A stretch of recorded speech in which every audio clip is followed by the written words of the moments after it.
Pinoy Bus Driver TV. Good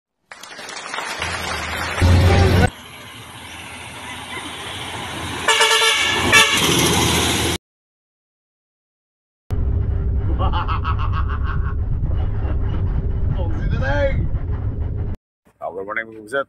Dito tayo sa San Fernando, Camarines North, Bicol, Philippines. Lao na pa tayo dito, mga kuset. Gising ko lang, alas 2. Ito, hindi nyo nipat na kay Kupal na sana, kaso lang.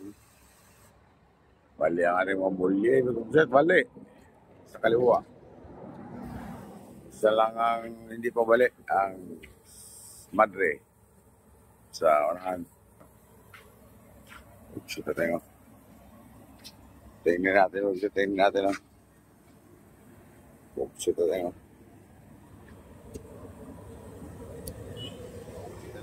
Talihan ko na doon sa Calvario kahapon para di maghiwalay. Kasi ang bali niyan, dalawa pa lang. Ayun o, gusto ako.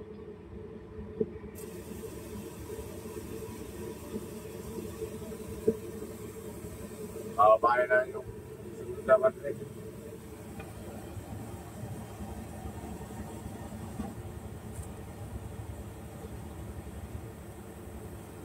Marami na nahulog.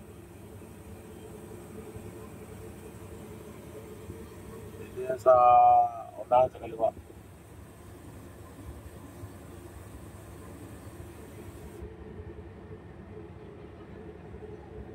Kaya talihan ko lang ino yan sa Calvario kahapon. Para di mga taksikan. Dalawa pa lang ang balik yan.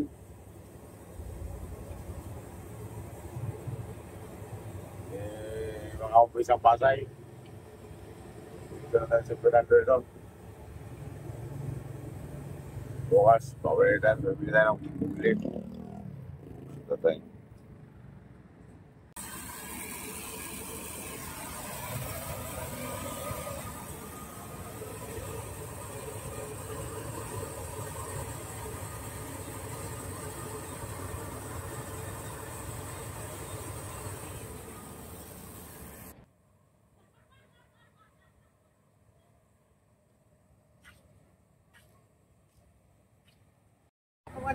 Good morning, sir. Good morning. Yan ang aming area manager dito sa Bicol, si Sir Rodi Abitria. Ayan ang ating rescue, 2839.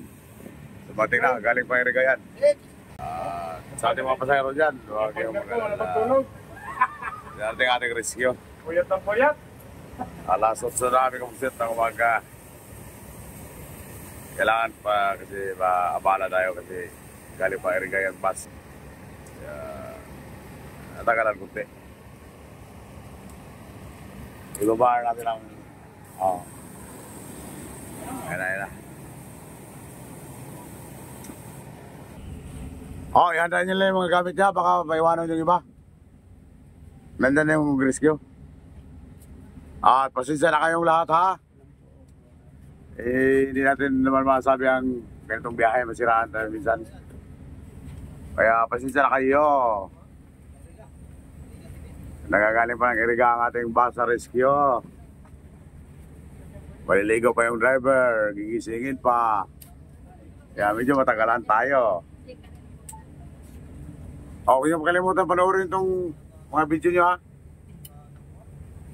Para makita naman kayo sa YouTube. Ayan yung inyong driver, oh. Si Mr. Bolo. At si Mr. Rudy Abitria, ang aming area manager sa Bicol. Si Junior Abitria.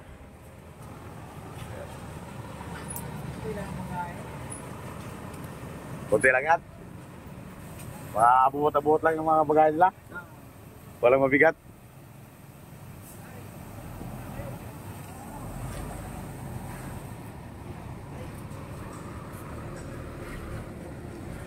Kayo lang din ang sakay niyan, kayo lang. Walang iba. Kung saan kayo nakaupo, doon pa rin.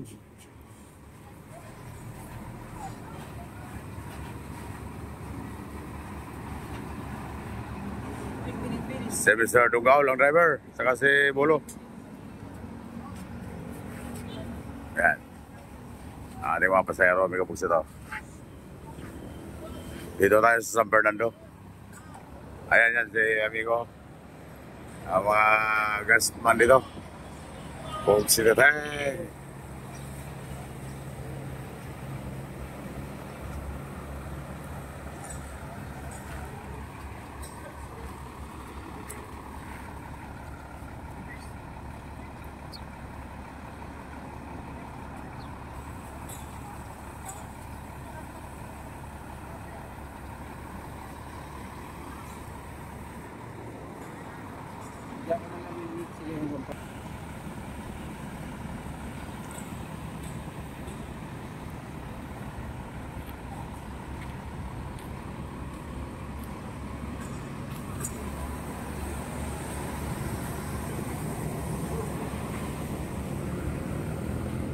Oh, pasensya na kayo mga amigo ha.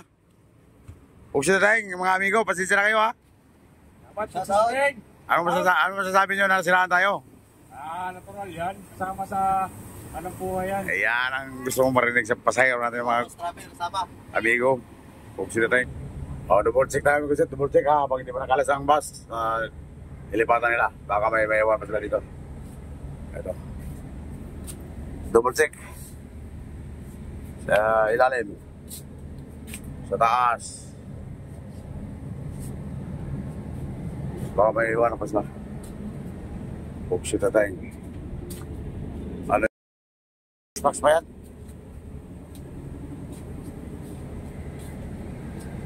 Wala na. Wala lang naiwanan. Mga basura na lang. Pugsit na tayo. Oh, pasensya na kayo ha. Ang saya ng ngiti nyo ngayon, no? Nataspira na. Pasensya na kayo. Okay, maganda. Basta pitra ko masakyan nyo, may malibatan kayo. Hindi lang kagad-agad. Oh, yan ang inyong driver. Mabait yan, Pico Pugsit. Kaya magpakabait din kayo. Pugsit na. Yan, Pico Pugsit. Pag may, kailangan papirmahan nyo sa manager. Lopez yung isa pare yan. Para walang sabit ang pag-transfer sa opisina. Okay, sir. Okay, ingat. Alis na sila, Pugsit.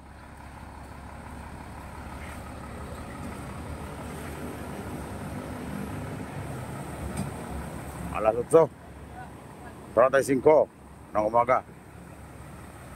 Araw ng Lunes sa July 15. 34 packs lang pala yan, Pico Pugsit, kasi nabawasan na ng 3. Nagbaba ng Bicol.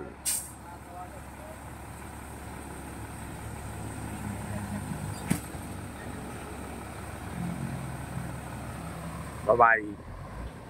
Bye-bye mga amiga. Bye-bye mga amiga, amigo. Yan, ingat, Pugsit. Bye-bye! Ayan o, zero. Masaya na sila, masaya na. Pero bilib ako sa pasero natin, walang ingay. Naghintay lang sila sa rescue.